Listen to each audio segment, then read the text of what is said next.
ಎಲ್ರಿಗೂ ನಮಸ್ಕಾರ. ಕಳೆದ 12 ವರ್ಷಗಳಿಂದ ಸೌಜನ್ಯ ಹೋರಾಟ ಯಾವುದೇ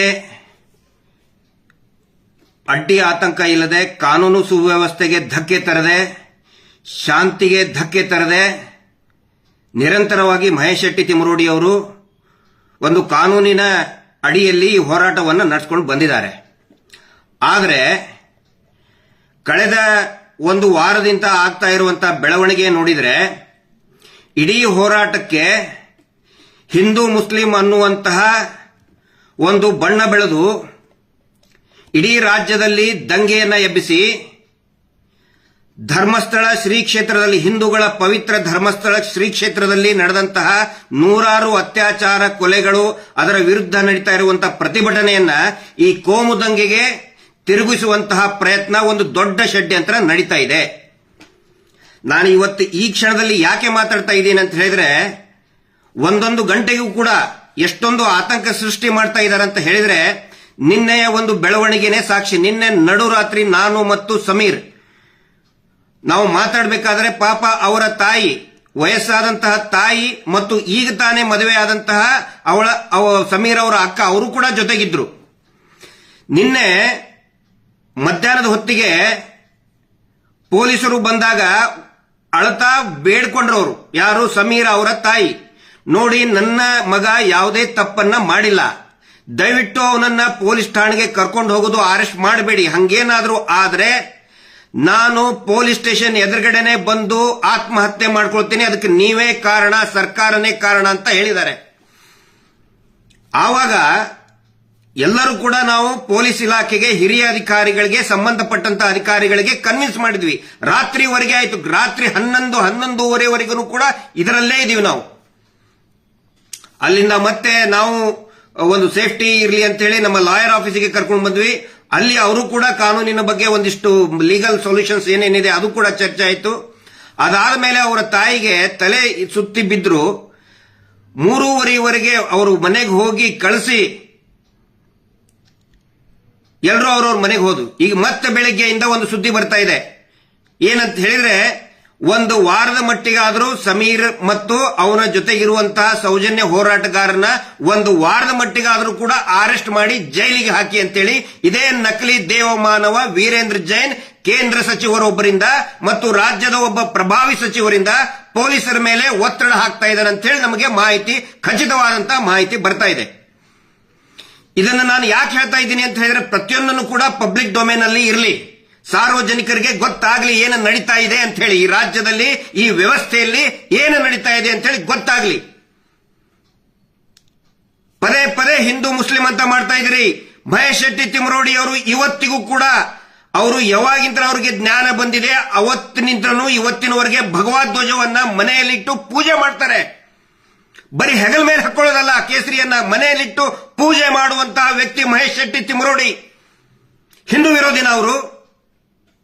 ಸಮೀರ್ ಏನಂತ ಮಾತಾಡಿದ್ರು, ಒಂದಿಷ್ಟು ಜನಕ್ಕೆ ಬಿಸ್ಕೆಟ್ ಎಸೆದು ಹಿಂದೂ ಮುಸ್ಲಿಂ ಅಂತ ಮಾಡ್ತಾ ಇದ್ರಿ. ದೇವಸ್ಥಾನ, ಹಿಂದೂ ದೇವಸ್ಥಾನದ ಬಗ್ಗೆ ಮಾತಾಡಿದ ಸಮೀರ್ ಅಂತ ಹೇಳ್ತಾ ಇದ್ರಿ. ಏನ್ ಮಾತಾಡಿದ ಸಮೀರ್?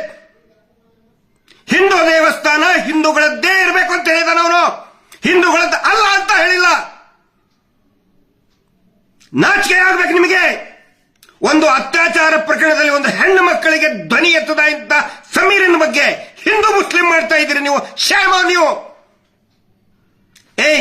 ನಿಮಗೆ ಒಂದು ಪ್ರಶ್ನೆ ಕೇಳ್ತೀನಿ, ಒಂದೇ ಒಂದು ಪ್ರಶ್ನೆ.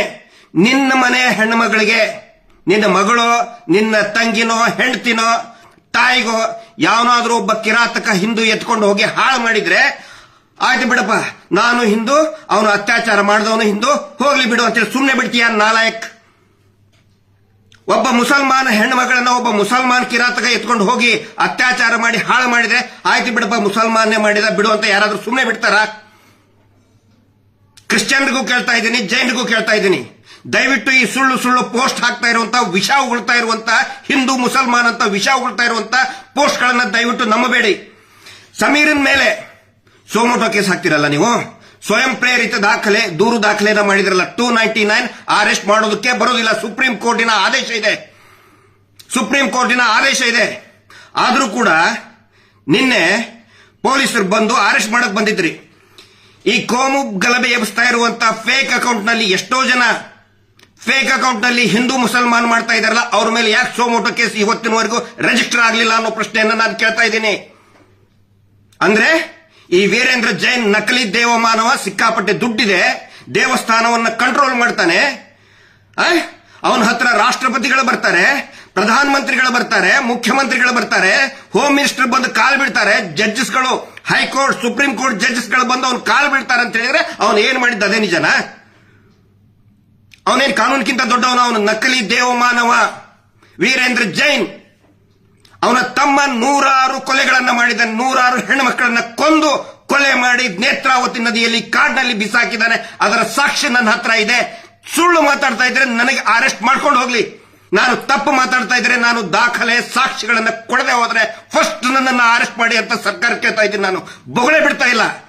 ಇಲ್ಲಿವರೆಗೆ ನಾವು ಹೇಳಿದ್ದು ಬರೀ 10%, 10% ಇನ್ನೂ ಎಲ್ಲವೂ ಇದೆ. ಎಲ್ಲ ಇಟ್ಕೊಂಡು ಕೂತ್ಕೊಂಡಿದ್ದೀವಿ ನಾವು, ಸುಮ್ಮನೆ ಬೊಗಳೆ ಬಿಡ್ತಾ ಇಲ್ಲ. ಇಲ್ಲಿ ಸರ್ಕಾರ ಇವತ್ತು ನಮಗೆ ಹೇಳಿ ಆಯ್ತು ತೋರಿಸು ಅಂತ ಹೇಳಿ, ತೋರಿಸಲಿಲ್ಲ ಅಂದ್ರೆ ನಮಗೆ ಅರೆಸ್ಟ್ ಮಾಡ್ಕೊಂಡು ಹೋಗಿ. ನೀವು ವಾಸ್ತವವನ್ನೇ ಹೇಳ್ತಾ ಇದೀವಿ ಇಲ್ಲಿ.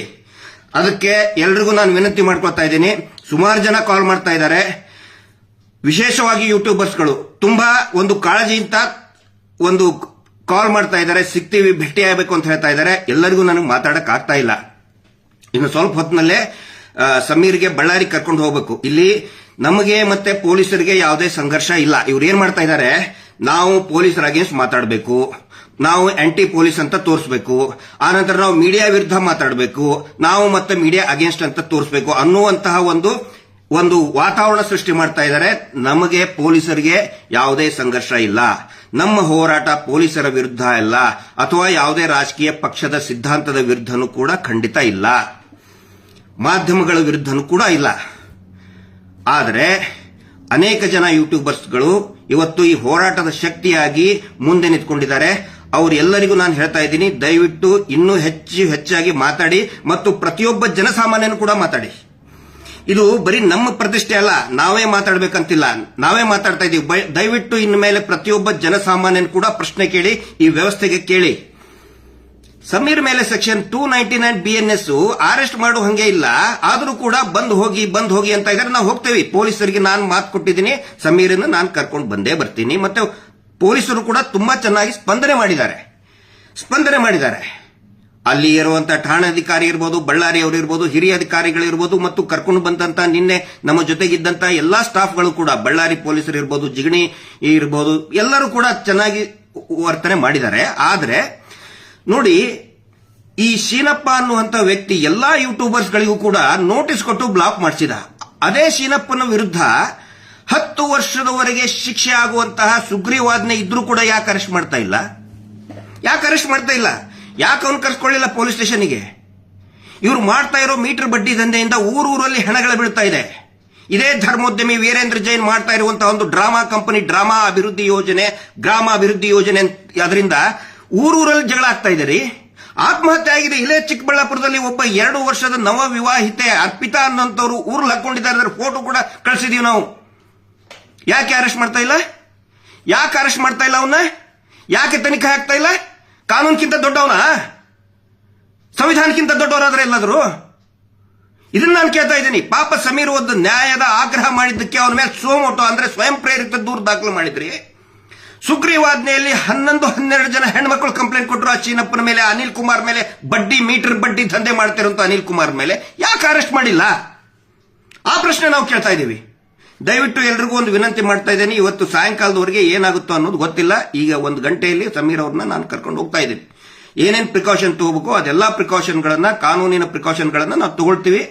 ಓಡಿ ಹೋಗುವಂತದ್ದೇನಿಲ್ಲ ಇಲ್ಲಿ. ನಾನು ಯಾಕೆ ಇಷ್ಟೊಂದು ಇದು ಮಾಡ್ತಾ ಇದ್ದೀನಿ ಅಂದ್ರೆ, ನಾನು ವೈಯಕ್ತಿಕವಾಗಿ ಮತ್ತು ಈ ಹೋರಾಟಗಾರರು ಜೈಲಿಗೆ ಹೋಗೋದಕ್ಕೆ ನಾವು ಹೆದರ್ಕೊಂಡಿಲ್ಲ. ಪಾಪ ಆ ಹುಡುಗ ಈಗ ಇನ್ನು 20-21 ವರ್ಷ. ಅವ್ರ ತಾಯಿನೂ ಕೂಡ ಬಹಳ ವೆರಿ ಸಿಂಪಲ್ ಫ್ಯಾಮಿಲಿ. ಅದು ಹಿಂದೂ ಧರ್ಮದ ಬಗ್ಗೆನೂ ಗೌರವ ಇದೆ, ಇಸ್ಲಾಂ ಧರ್ಮದ ಬಗ್ಗೆನೂ ಆ ವ್ಯಕ್ತಿಗೆ ಗೌರವ ಇದೆ, ಕ್ರಿಶ್ಚಿಯನ್ ಧರ್ಮದ ಬಗ್ಗೆನೂ ಗೌರವ ಇದೆ ಆ ವ್ಯಕ್ತಿಗೆ. ಅವನು ಒಬ್ಬ ಭಾರತೀಯಾಗಿ ಕೆಲಸ ಮಾಡ್ತಾ ಇದ್ದಾನೆ, ಒಬ್ಬ ಕನ್ನಡಿಗಾಗಿ ಮಾಡ್ತಾ ಇದ್ದಾನೆ. ಪಾಪ ಅಂತ ಹುಡುಗನ್ನ ಜೈಲಿಗೆ ಹಾಕಬೇಕು ಅಂತ ಹೇಳಿ, ಜೈಲಿಗೆ ಹಾಕಲೇಬೇಕು ಅಂತ ಹೇಳಿ ಈ ನಕಲಿ ದೇವಮಾನವ ಸರ್ಕಾರದಿಂದ ಒತ್ತಡ ತರ್ತಾ ಇದ್ದಾನೆ. ಹಿಂಗಾಗಿ ಈ ವಿಷಯವನ್ನ ನಾನು ಸಾರ್ವಜನಿಕರ ಗಮನಕ್ಕೆ ತರ್ತಾ ಇದ್ದೀನಿ. ನಾವು ಯಾರು ಎಲ್ಲಿ ಓಡಿ ಹೋಗಲ್ಲ, ಸಮೀರ್ ಆಗ್ಲಿ ನಾವಾಗ್ಲಿ ಯಾರು ಕೂಡ ಎಲ್ಲಿ ಓಡಿ ಹೋಗಲ್ಲ, ಪೊಲೀಸರ ಮುಂದೆ ಹಾಜರಾಗ್ತೀವಿ. ಏನಾದರೂ ವ್ಯತ್ಯಾಸ ಆದ್ರೆ ಈ ಸರ್ಕಾರನೇ ಹೊಣೆ ಆಗುತ್ತೆ. ಆಸ್ ಇಟ್ ಈಸ್ ನಾನು ಹೇಳ್ತಾ ಇದ್ದೀನಿ. ಒನ್ಸ್ ಅಗೇನ್ ನಾನು ಪ್ರಶ್ನೆ ಕೇಳ್ತಾ ಇದ್ದೀನಿ, ಹಿಂದೂ ಮುಸ್ಲಿಂ ಮತ್ತೆ ಸುಳ್ಳು ಹೇಳಿ ಫೇಕ್ ಅಲ್ಲಿ ಮಾತಾಡ್ತಾ ಇವನು ಹಾಕಿರೋ ಬಿಸ್ಕೆಟ್ ತಿಂದು ಮಾತಾಡ್ತಾ ಇದ್ದೀರಲ್ಲ, ಒನ್ಸ್ ಅಗೇನ್ ನೀವೇ ಉತ್ತರ ಕೊಡಿ. ನಿಮ್ಮ ಮನೆ ಹೆಣ್ಮಕ್ಳಿಗೆ ಮೊದಲು ಉತ್ತರ ಕೊಟ್ಟು ಆಮೇಲೆ ಹಿಂದೂ ಮುಸ್ಲಿಂ ಮಾತಾಡಿ. ಲಾಸ್ಟ್ ಕೊನೆಗೆ ಐ ರಿಪೀಟ್, ನಿನ್ನ ಮನೆ ಹೆಣ್ಮಗಳನ್ನ ಒಬ್ಬ ಹಿಂದೂ ಎತ್ಕೊಂಡು ಹೋಗಿ ಹಾಳು ಮಾಡಿದ್ರೆ ಆಯ್ತಪ್ಪ ಹಿಂದೂನೇ ಮಾಡಿದ ಅಂತ ಸುಮ್ಮನೆ ಇರ್ತೀಯ ಮಗನೇ? ಉತ್ತರ ಕೊಡು ಲೋಫರ್.